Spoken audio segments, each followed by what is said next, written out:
Estamos en la ciudad de Barranquilla y damos inicio hoy al segundo Congreso Regional Caribe de Anestesiología, Monitorización Hemodinámica y de la Perfusión Tisular Perioperatoria. Culminamos en el día de ayer el segundo taller interactivo de ecocardiografía transesofágica, durante el cual escuchamos las experiencias y conocimientos de muchos conferencistas invitados, tanto nacionales como extranjeros. Esperamos que en el día de hoy el auditorio pueda extraer de los conferencistas que hemos invitado toda la información necesaria para implementar en sus servicios a nivel nacional la nueva tecnología que a nivel mundial se está instalando con respecto a la monitorización hemodinámica. Hoy voy a hablar de monitoreo hemodinámico no invasivo, que es un tema muy actual y que básicamente es la tendencia en el Reino Unido y en los Estados Unidos, ya que a medida que la ciencia y la tecnología van avanzando, día a día los procedimientos quirúrgicos se están haciendo básicamente mínimamente invasivos, como es la cirugía robótica, y es muy importante que nosotros como anestesiólogos nos mantengamos a la vanguardia. Básicamente, primero, comparar lo que es los parámetros estáticos versus dinámicos, los parámetros estáticos que hemos usado para diagnosticar la volemia de nuestros pacientes, que son la presión en cuña pulmonar, la presión venosa central, la presión arterial, versus los parámetros dinámicos que se miden a través de todo el ciclo respiratorio durante ventilación mecánica. Esto es el volumen latido, la variabilidad del volumen latido, y todos estos han sido determinados como muy sensitivos en decirnos cuál es la volemia del paciente y la respuesta a la precarga. Posteriormente hablaré acerca de la tecnología actual, hemodinámica, invasiva y no invasiva, las limitaciones y las ventajas de la una sobre la otra, y por último unos casos en los cuales he visto que la monitoría hemodinámica invasiva ha prácticamente cambiado mi práctica. Como todos sabemos, desde que comenzamos nuestra residencia en anestesia, las indicaciones de monitoreo hemodinámico, cuando poner una línea central, una línea arterial, eso lo sabemos, pero lo más importante, cuáles son las características que deseamos cualquier equipo nos ofrezca, y es que nos den información que sea certera, que sea rápida, independiente del operador, muy importante, continua, que sea fácil de usar, mínimamente invasiva, menos efectos secundarios para nuestros pacientes, y que obviamente nos dé información real de parámetros importantes de flujo, como mencionamos hoy, como es todo el congreso de perfusión tisular, como serían los parámetros de gasto cardíaco, volumen latido y entrega de oxígeno a los tejidos. Ahora, en cuanto a los parámetros estáticos que hemos usado para monitorizar volemia, como son la presión venosa central, presión en cuña pulmonar, ya están claramente demostrados por muchos autores, y esta es una ROC, que es una curva que es estadísticamente importante para diagnosticar si un examen es verdadero positivo versus falso positivo, y obviamente pueden ver que la sensibilidad del catéter de arteria pulmonar o de la presión venosa central es menos del 50% en decirnos exactamente la volemia de nuestro paciente y la respuesta a la precarga. Esto es lo que se ha visto publicado por varios autores, comparado con los parámetros hemodinámicos dinámicos, como la presión de pulso, la variabilidad de presión de pulso y la variabilidad del volumen latido, que son bastante sensibles en decirnos exactamente dónde se encuentra el paciente en cuanto a la volemia y la respuesta de fluidos. Ahora, en cuanto a la presión arterial, es muy importante reconocer que no podemos asumir que la perfusión es adecuada cuando la presión arterial es normal en el monitor, porque en estados de hipovolemia, de hipotensión, nuestro sistema cardiovascular libera catecolaminas y básicamente se libera vasopresina y hay una vasoconstricción. Lo que uno ve en el monitor es probablemente una presión marginal normal, pero en verdad a nivel tisular y el flujo y la perfusión está reducida. Lo que uno no ve a nivel mitocondrial, porque no hay monitor actual que pueda ver eso, o hay unos, pero apenas están en vías de desarrollo, y esto es lo que lleva a hipoxia celular y apoptosis. en un estudio muy importante por Hamilton y colaboradores en el Intensive Care Medicine en el 97, removieron 20 a 30% del volumen sanguíneo de los pacientes ASA1 voluntarios, saludables, y encontraron que la presión arterial no pudo detectar estos cambios de 30% de disminución en el volumen sanguíneo. Lo que sí encontraron es que por la tonometría gástrica tenían muy baja perfusión esplácnica, o sea que sí había indicios de que a pesar de que estos valores no reconocieron los cambios hemodinámicos a nivel tisular, a nivel gástrico y esplácnico, sí había sufrimiento. Esta es una una curva ROC que les había comentado, que es una herramienta estadística para diagnosticar si un examen es verdadero positivo versus falso positivo. La línea diagonal corresponde al 50%, o sea que este test sería muy pobre.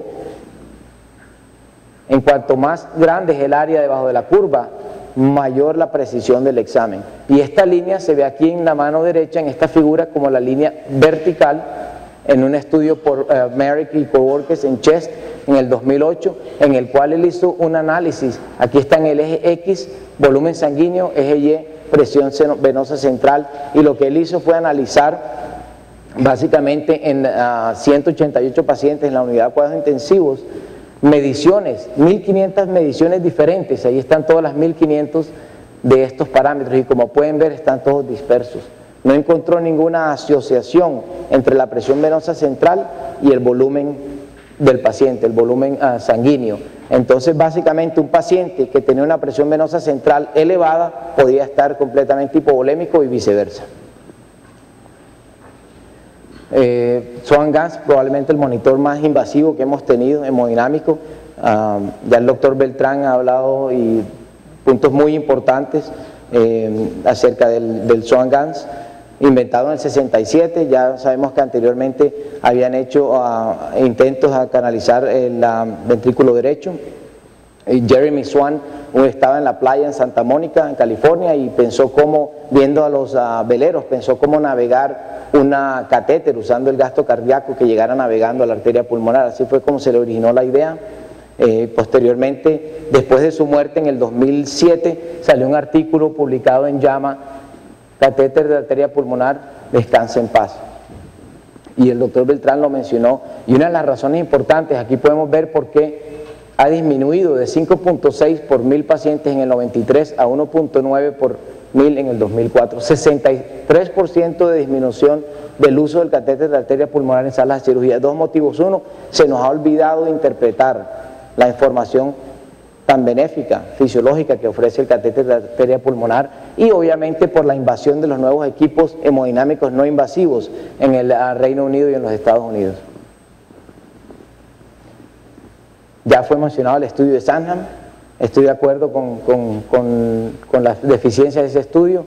El estudio de Connors. En el estudio de Sandham sí hay algo importante que quería recalcar. Ya el doctor Beltrán mencionó el estudio, pero hay una parte que el grupo que usaba catéter de arteria pulmonar tuvo una mayor incidencia de embolismo pulmonar, de 0.9%, comparado con el grupo que se le puso la línea venosa central, que tuvo una incidencia de 0%. Lo que ha pasado últimamente es que se han hecho muchos estudios a los intensivistas, anestesiólogos cardiovasculares, enfermeras de cuidados intensivos, y lo que hemos encontrado es que hay una marcada deficiencia por parte de nosotros de interpretar la información tan importante que ofrece el catéter. Hay unos centros especializados en los Estados Unidos de trasplante y de corazón, donde personalmente me entrené en el Metodista, que todavía usan el catéter de arteria pulmonar día a día. La mayoría de los centros no están usando y la tendencia está disminuyendo porque no ha habido buenos estudios randomizados. Los únicos 5 que se han publicado han mostrado que no ha habido beneficio del catéter de arteria pulmonar, y la mentalidad americana es: si el estudio randomizado muestra que no hay beneficio del catéter de arteria pulmonar, ¿para qué se lo voy a poner al paciente? Y en el punto de vista fisiológico estoy muy de acuerdo con el doctor Beltrán, hay bastantes beneficios, pero tenemos que seguir utilizándolo el que decide, y hay momentos en cuando utilizarlo. Bastantes complicaciones sí hay con el catéter de arteria pulmonar, pero hay dos que quiero resaltar: la ruptura de la arteria pulmonar y la perforación. A pesar de que la incidencia es muy baja, la mortalidad es de más del 75%. Y esta es otra de las razones por la cual en Estados Unidos y en el Reino Unido se ha venido usando más y más el monitoreo hemodinámico invasivo, que ofrece menos riesgos a nuestros pacientes. Ahora, ya que sabemos que podemos monitorizar ciertos parámetros de flujo como gasto cardíaco, volumen latido, variabilidad del volumen latido, que son tan importantes y sensibles a decirnos la volemia y la perfusión de los tejidos, hay varios monitores que podemos usar. Ya hemos hablado del catéter de arteria pulmonar, está el Doppler esofágico, del cual hablaré hoy más tarde, el eco transesofágico y los que miden el gasto cardíaco por presión arterial, Pico, LiDCO Plus, LiDCO Rapid y el FlowTrack y Vigileo, y los voy a describir uno a uno.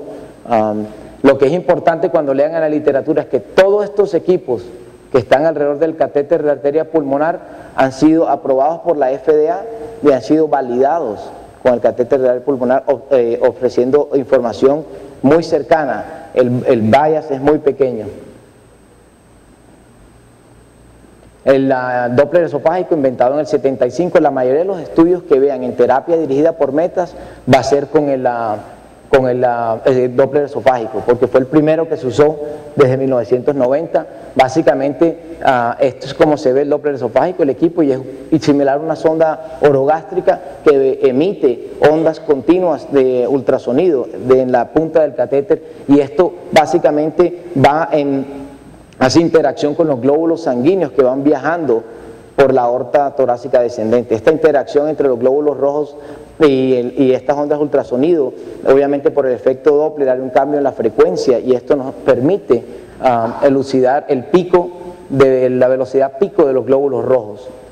Y de esta velocidad pico y del área debajo de la curva se puede calcular con un nomograma que nos dice, basado en peso, edad y altura, un estimado del diámetro de la aorta descendente. Se puede calcular gasto cardíaco, volumen latido y el tiempo de flujo corregido, que lo voy a describir más tarde y por qué es importante. Y esto es lo que la gráfica que se ve cuando uno tiene el monitor de Doppler esofágico. Lo he usado personalmente bastante, hay bastantes limitaciones y les comentaré cuáles son más adelante. Aquí está la velocidad pico, ¿sí? Y del área bajo la curva se calcula gasto cardíaco, y aquí está el tiempo de flujo corregido, que es el tiempo que demora el ventrículo en inyectar su volumen, corregido a la frecuencia cardíaca. El tiempo que van a ver en la literatura es de 350 milisegundos. Si este tiempo es mayor a 350 milisegundos, quiere decir que el ventrículo está lleno. Si el tiempo es menor de 350 milisegundos, el ventrículo está vacío o necesita volumen. Este es un ejemplo, no se va a ver bien, pero cuál es una de las limitaciones que he visto con, esto me pasó a mí en este caso. No se puede bajar la luz, ¿no? Básicamente este es el Doppler esofágico, ¿sí? Pero yo veo que no ven la información. El cirujano está haciendo un procedimiento donde hay bastante sangrado. Aquí tengo la FlowTrack and Vigileo, que me está dando una variabilidad de latido de 6, y la información, esta es una masa, como no sé si alcanza a ver, es un tumor grande de ovario, como de 20 kilos, bastante sangrado, y el cirujano está usando el electrocauterio. Cuando usas el electrocauterio, toda la información del Doppler esofágico se borra, y no sabía cuál era el gasto cardíaco, no sabía cuál era la variabilidad del volumen latido, totalmente se borra la información por el electrocauterio. La otra dificultad que he tenido que hemos encontrado con el Doppler esofágico es que hay que estar reposicionándolo continuamente, es muy sensible, y obviamente no se usa en ciertos procedimientos que haya compromiso esofágico, como la cirugía de tórax o las esofaguectomías. El eco transesofágico, ayer hablamos bastante de eso, para mí es probablemente el verdadero estándar de oro. Es una herramienta poderosa que básicamente permite calcular todo lo que uno desee y ver todas las estructuras cardíacas en movimiento, pero necesita mucha experiencia, entrenamiento, tiempo, y es un procedimiento semi-invasivo. Pero aquí hay un ejemplo de lo que es en vida real la eco transesofágica, una vista transgástrica en eje corto, ventrículo izquierdo, los músculos papilares besándose, básicamente hipovolémico. Después de medio litro de coloides ve uno la respuesta inmediata, y después de un litro ya ve totalmente la cavidad ventricular mejor, llena de volumen, y eso es en tiempo real. Pico, que Este es el de los monitores hemodinámicos no invasivos, el único que no he podido utilizar, lo he visto en Europa, es bastante complejo, inventado por los alemanes, que no solo hacen Mercedes perfectos. Esta es una técnica bastante interesante porque usa una doble técnica física, usa el contorno de la onda arterial y la termodilución transpulmonar intermitente, las dos técnicas.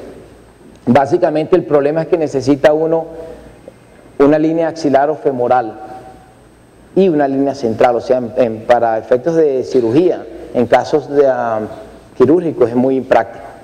En salas de cuidados intensivos podría usarse, y lo usan en Europa, y nos da ciertos valores de gasto cardíaco, volumen latido, variabilidad del volumen latido, resistencia vascular sistémica. Si se hace la termodilución transpulmonar, pues obviamente podemos calcular otros parámetros que son muy importantes en la comunidad europea, como son el volumen intratorácico de agua, y lo han usado para edema pulmonar, pero en los Estados Unidos actualmente no se está usando, en pocas unidades de cuidados intensivos. Y esto es como se ve el monitor. Tiene un monitor, un módulo para el gasto cardíaco y otro de la presión, y aquí quiero recalcar lo importante: hay que tener solo una arteria femoral o axilar, no funciona en la arteria radial. Eso para mí es una limitación importante, depende de la localización en la que uno esté. Litco Plus, que es la dilución por litio, y esta tecnología lo que hace es que usa la fuerza de análisis de pulso de fuerza, y lo que trata de hacer el algoritmo es que hay una onda que se emite de la aorta, una aorta incidente, y una onda reflejada de la periferia. Estas dos ondas deben ser separadas para poder calcular el volumen latido. El algoritmo que usa este equipo se encarga de hacer eso, y uno inyecta por vía venosa central una concentración conocida de litio, en este caso mínima, 0.03 milimoles por litro, y uno mide qué tan rápido puede la sangre limpiar esta sustancia del organismo. Se genera una curva, del área debajo de la curva se calcula el gasto cardíaco, y se pueden ver también otros parámetros, uno muy importante, la entrega de oxígeno a los tejidos. Gasto cardíaco, variabilidad del volumen latido, problema, necesita una línea venosa central. Personalmente nosotros no usamos muchas líneas venosas centrales, a no ser que sea un tumor masivo. Generalmente con dos líneas periféricas grandes ya estamos cada vez usando menos líneas centrales, porque básicamente usamos menos los datos que nos ofrece el catéter de línea central, las presiones. Un problema requiere calibración frecuente con litio, cada 8 horas. Es difícil calibrarlo. Yo traté en salas de cirugía, traté de usar un catéter 14 en la región antecubital, no se pudo. Traté de varias maneras, pero era un problema en casos largos calibrarlo, porque interrumpe toda la dinámica del procedimiento quirúrgico. Contraindicado con los relajantes musculares no depolarizantes. Lo que ocurre es que cuando uno usa estos hay un cambio en la frecuencia de la línea arterial, del sensor. Entonces hay dos posibilidades en esto: o uno inserta la línea arterial antes de que comience el caso, o hace una inducción con succinilcolina. Pero uno necesita tener este equipo conectado en el momento más clave, de que es la inducción de anestesia. Y obviamente me ha parecido bastante complejo. Lo tenemos en el MD Anderson, en la unidad de cuidados intensivos, no en salas de cirugía. Obviamente, y esto es como se ve. El equipo tiene aquí, inyecta uno por vía venosa central la concentración de cloruro de litio, y aquí está el sensor arterial que detecta esa concentración. Después se genera una curva, y obviamente hay unos parámetros de tendencias que ofrece este equipo. Ahora, la compañía, con el fin de que nosotros pudiéramos usar esto en las salas de cirugía, diseñó el Litco Rapid, que es como el hijo del Litco Plus, básicamente importante, porque creo que hoy lo van a tener aquí para que lo vean. Usa el mismo algoritmo del Litco Plus, pero no requiere calibración porque no usa litio. Entonces, ¿qué pasa? Que ofrece unos valores nominales o pseudo valores de gasto cardíaco, volumen latido, variación de volumen latido. Es el único de estos que todavía no hay estudios en la literatura randomizados o algo acerca de esto. Es bastante nuevo, hoy lo van a poder ver y usar. Vamos a hacer un estudio en MD Anderson el próximo mes, a empezar a diseñar estudios y poder mostrar que sí es un instrumento que nos ayude, porque siempre hay una pregunta: ¿cómo compensa por los cambios del tono vascular? Esa es la pregunta que tenemos, porque como no usa litio, sino que usa un nomograma basado en peso, edad y altura, puede tener esas limitaciones. O sea que básicamente el equipo se conecta a la parte posterior de sus monitores en salas de cirugía donde está la línea arterial y lee e interpreta la línea arterial, los varios puntos de esa línea arterial, y así es como analiza esa información usando el algoritmo. Obviamente el FlowTrack Ambigileo, que sé que algunos lo han usado aquí. Manuel, tú tienes experiencia con el FlowTrack Ambigileo, no requiere calibración externa, es un principio físico bastante complejo, podemos hablar una hora al respecto, está validado, aprobado por la FDA, y básicamente lo interesante es que compensa por esos cambios del tono vascular. Esa es la característica de este equipo comparado con los demás. Tiene un factor CAI que compensa con otras 11 variables por cambios morfológicos de la onda arterial, y obviamente ofrece información importante acerca de parámetros hemodinámicos como gasto cardíaco, resistencia vascular sistémica, variabilidad del volumen latido, y muy importante, hay un catéter que viene, que es un catéter doble lumen, que puede medir uno la saturación venosa de la vena cava superior, que se ha visto que es buena correlación con la saturación venosa mixta, aproximadamente 5 a 7% mayor que la venosa mixta en pacientes críticos, y esto obviamente porque aquí solo se mide la saturación venosa a nivel subclavio, cabeza, cuello, pero no se mide la parte de miembros inferiores y el seno coronario como lo hace la saturación venosa mixta.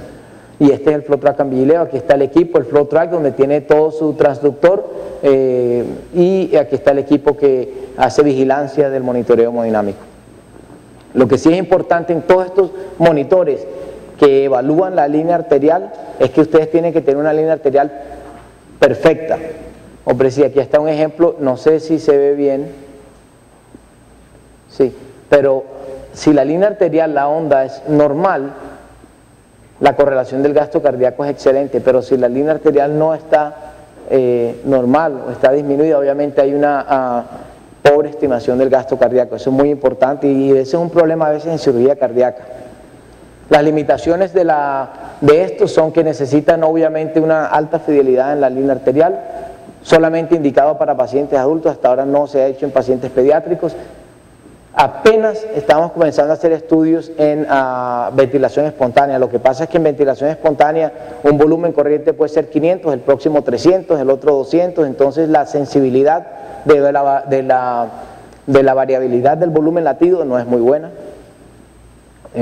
O sea que lo importante es que, y se me olvidó comentarles, que la razón por la cual es tan sensible la variabilidad del volumen latido es que esto se ha hecho en pacientes con ventilación mecánica controlada, paralizados y con un volumen corriente de 7 a 10 cc por kilo. No está indicado obviamente con balón de contrapuntación, porque obviamente cambia la onda arterial, afectado cuando hay vasoconstricción periférica severa. Estos son pacientes con dosis masivas de vasopresina, epinefrina y fenilefrina, no el típico paciente que nosotros vemos que le damos una dosis de efedrina o fenilefrina.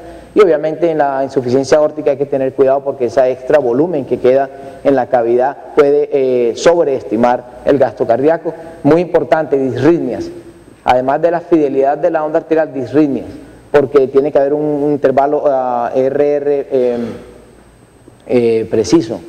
¿Qué pasa? Que si hay disritmias, la variabilidad del volumen latido no es sensible, pero sí se puede calcular gasto cardíaco y volumen latido, porque el equipo solo evalúa los pulsos que son transmitidos, no la frecuencia cardíaca, sino el pulso que es transmitido.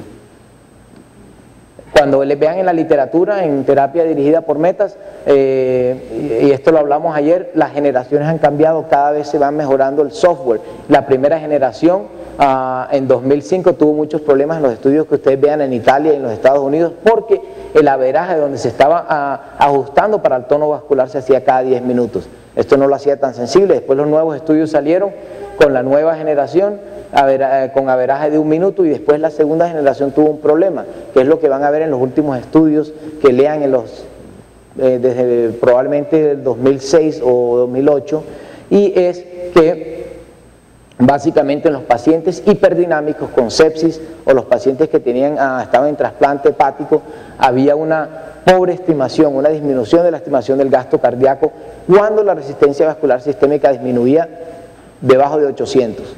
Entonces, ¿qué hicieron? Mejoraron esto para aumentando más pacientes en condiciones hiperddinámicas y obviamente en pacientes sépticos y con trasplante, y esto es lo que sucede con estas tecnologías. Hay que estar leyendo constantemente lo último en la tecnología en cuanto a estos equipos para no confundir o malinterpretar los estudios que han sido diseñados anteriormente. Y aquí está este estudio en el cual la resistencia vascular sistémica es menos de 800 y vean qué disperso está el gasto cardíaco, y obviamente lo que más se veía era que había una disminución, no estimaba bien el gasto cardíaco. Al mejorar el software, añadiéndole pacientes y añadiendo otras situaciones donde hay cambios dinámicos, obviamente se ve la mejoría aquí entre el segundo software, donde todos los puntos están más esparcidos, y ya en el tercer software se puede ver qué tan cerca, cuando está la resistencia vascular debajo de 800, ya se ven más cerca los datos hemodinámicos de gasto cardíaco. Ahora, unos casos en los cuales personalmente ha cambiado la experiencia de mi práctica es en la cirugía robótica, en las prostatectomías para cirugía robótica, hasta el punto de que llegó a que diseñáramos un protocolo para el manejo anestésico en cirugía robótica. Básicamente estos pacientes, cada vez estamos haciendo pacientes más ancianos, y como ustedes muy bien saben, en cirugía robótica el paciente está posicionado en Trendelenburg máximo, y la insuflación con CO2, estas dos cosas al mismo tiempo pueden causar efectos drásticos en el aparato cardiovascular y hemodinámico. Pacientes con insuficiencia aórtica, insuficiencia mitral, pueden prácticamente tener consecuencias letales. Lo que personalmente he hecho es que ahora uso el FlowTrack Vigileo o LITCO, y puedo, ahorita les muestro un video, monitoreo esos cambios y me deja saber cómo el corazón se adapta a esos cambios transicionales rápidamente. La posición prona importante ha sido bastante una controversia importante en la literatura, ya que se piensa que cuando el paciente está en posición prona, los cambios que disminuyen la movilidad de la caja torácica afectan la variabilidad o la sensibilidad del volumen latido. Lo que personalmente hago es que el paciente en posición de cúbito dorsal con la línea arterial, inicialmente evalúo la información ofrecida, y posteriormente, cuando se pone en posición prona, uno ve el cambio de la variabilidad de volumen latido y de los parámetros. Lo que he encontrado es que no hay más de un 2 o un 3% de cambio en esa variabilidad. De todos modos, acuérdense que estos son tendencias, entonces uno puede ver esto inmediatamente. Neumonectomías, no sé si los videos se estén viendo bien por la luz, pero vamos a ver aquí en neumonectomía. Este paciente, la idea de los cirujanos es siempre mantener al paciente prácticamente seco. Este paciente había recibido quimioterapia, aquí quería mostrar transfusión sanguínea, plaquetas, bastante transfusión, y obviamente en ese caso usé la FlowTrack Vigileo. Aquí está la variabilidad de volumen latido, es de 6, gasto cardíaco de 5, volumen latido de 80, y me pudo ayudar a aprender algo, que es lo que estamos tratando de hacer, es manejar al paciente en normovolemia, no hipo ni hipervolemia, en un estado de homeostasis normal. Y este paciente pudo ser extubado después de cirugía sin ningún problema. Este es otro caso, trombectomía de la vena cava inferior, 11:36 de la mañana, los músculos papilares están totalmente besándose, este paciente está perdiendo 3 litros de sangre inmediatamente, están haciendo clampeamiento de la vena cava, presión arterial de 70/46, estaba usando un infusor rápido, pude transfundir 2 litros de sangre y fluidos en 3 minutos, que es lo que me dio el aparato, y ya ven que está más lleno el ventrículo, y la correlación, no pueden ver ahí bien, pero la saturación venosa subió de 70 a 81, el gasto cardíaco mejoró inmediatamente, la variabilidad del volumen latido disminuyó, igual que como el eco transesofágico al mismo tiempo, y aquí la presión arterial se ve normal, y en la tercera situación, 5 minutos después, ya se puede ver el ventrículo lleno. Ya habíamos transfundido aproximadamente 5 litros de sangre y fluidos por medio del infusor rápido. y van a ver la correlación con el flow track ambilineal. No se ven los números, les digo, variabilidad del volumen latido de 11, saturación de vena cava superior de 87%, gasto cardíaco del 5.1. Ya pueden ver que el paciente está estable, presión de 117/66, frecuencia cardíaca de 77. Esta es otra situación, paciente con... ¿Si alcanzan a ver algo? No. Es que así sí es difícil. Ahí sí pueden ver. ¿Se ve mejor así? Básicamente, es que me hubiera gustado que vieran, porque estos ejemplos son clásicos y a mí me parece más que una foto, un video en vida real, dice más que 1000 palabras. Pero, ok, déjame y vemos a ver si... Ahí se ve mejor. Básicamente este paciente, dilatación, cirugía robótica de próstata en el Da Vinci, fracción de eyección ventricular de menos del 20% por quimioterapia, adriamicina. El corazón está, aquí tengo otro ejemplo, el corazón está totalmente dilatado, ya está bajando la posición, así es como uso el flow track ambilineal, por ejemplo, transicionalmente veo los cambios, ahí miren la dilatación tan severa de ese corazón. Este paciente es una contraindicación. Nosotros diseñamos las contraindicaciones de cirugía robótica. Una de las contraindicaciones es fracción de eyección de menos del 40%, porque puede ser letal con esos cambios. Decidí hacer el caso usando, obviamente, estando seguro de que tenía la tecnología, y lo que estoy haciendo, que creo que va a ser benéfico el día que, porque algún día va a estar el robot aquí en Barranquilla, eso espero, de que los cambios posicionales se hagan transicionalmente. Los cirujanos tienden a ser acelerados en los Estados Unidos, quieren que el paciente cambie de la posición supina totalmente al Trendelenburg y insuflación de CO2, porque ellos no tienen ni idea de la fisiología. Entonces, ¿qué pasa? Que el paciente tiene un riesgo grandísimo. Entonces, les quiero mostrar en este video, aquí ya estoy bajando, es el mismo video, miren la dilatación, estoy bajando ya, aquí está la saturación venosa central, parámetros normales, ya bajé de 30 a 45 grados, ya están insuflando CO2, se ha hecho transicionalmente, el paciente toleró esto muy bien, le fue muy, aquí está la presión arterial, los signos vitales normales. Este es un ejemplo de lo que pasa cuando los cirujanos hacen lo que quieren, y el paciente hace a uno, yo permití que esto pasara para mostrarles el ejemplo, aquí estoy usando el LiDCO, los pacientes están insuflando CO2 para cirugía robótica, aquí pueden ver la presión arterial media de 117, sistólica de 147, ya están insuflando, y este cirujano quiere poner al paciente inmediatamente en posición Trendelenburg máxima.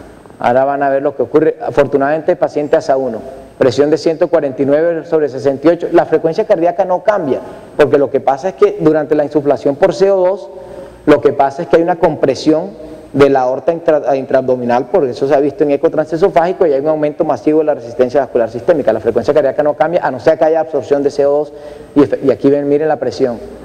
Entonces este efecto en un paciente que tiene cardiopatía es letal. Esa es una de las formas como el flow track ambilineal y el LiDCO me han ayudado, y aquí voy a poner un ejemplo que sí pueden ver. Otro paciente para cirugía robótica, fracción de eyección del 30%, aquí están los parámetros de dexmedetomidina, aquí están los parámetros hemodinámicos, presión pico de 25 al ventilador, eso es en la posición supina. Entonces ya me ha tocado convencer a los cirujanos de a poquito que me den el tiempo. Vamos a posicionar al paciente de 0 a 15, a 30, a 45 y a full Trendelenburg, y aquí está. Y lo peor es que aquí está todavía, están preparando al paciente, ni siquiera están listos, ni siquiera el cirujano está ahí. Aquí veo los parámetros hemodinámicos, dexmedetomidina, básicamente un poquito de bradicardia debido a la dexmedetomidina, la presión pico 31, ya estamos cambiando la posición, pero como pueden ver el aparato invasivo no hemodinámico, aquí voy a 30 grados, me permite ver cómo el corazón se adapta inmediatamente. Este es un paciente de alto riesgo con cardiomapatía isquémica, aquí pueden ver gasto cardíaco de 3.7, signos vitales normales, presión pico de 33, y por último ya estamos en Trendelenburg máximo, están preparando todavía al paciente. ¿Sí? Gasto cardíaco 3.6, volumen latido de 72, normal la variabilidad del volumen latido, goteo de dexmedetomidina. Y ahí pueden ver la tremenda estabilidad hemodinámica comparado con el caso que les mostré anterior, que era un ASA 1, pero simplemente esa es una de las ventajas, que no, ya esto es ya cuando se insufla con CO2. Este es el mismo paciente, fracción de eyección del 30%, insuficiencia mitral, bueno, sin ningún problema, le fue muy bien, pudimos extubarlo al final, después de 6 horas de cirugía. En conclusión, básicamente ninguno de los aparatos que mostré hoy es el secreto en cómo manejar a un paciente, y el doctor Beltrán también lo dice, que lo que pasa es que el aparato no hace la diferencia, cómo interpretar la información es lo importante, pero son aparatos que nos pueden mostrar las tendencias y que debemos usar algoritmos para mejorar el pronóstico de los pacientes. Obviamente los parámetros dinámicos como la variabilidad del volumen latido han sido claramente demostrados en la literatura, que son muy sensibles en decirnos la precarga del paciente y la volemia, y obviamente los parámetros estáticos ya están claramente demostrados, que están no mandados a recoger, pero no son muy sensibles en decirnos la volemia del paciente. Esta tecnología nos permite observar el impacto de nuestras intervenciones terapéuticas hasta el punto de que podemos corregir los mismos errores cometidos. Y obviamente los equipos no mejoran el pronóstico, no importa lo sofisticado que sea la tecnología, si no se usa la tecnología con un algoritmo adecuado para la fisiopatología de base del paciente, no podemos hacer nada para mejorar la sobrevida. Y ya tenemos aparatos menos invasivos que nos ofrecen la misma información que el catéter de arteria pulmonar, con menos riesgos para nuestros pacientes. Y esta es la oficina cuando hay que maximizar el tiempo en academia. Básicamente no hay tiempo para nada, entonces así se parece la oficina. Gracias.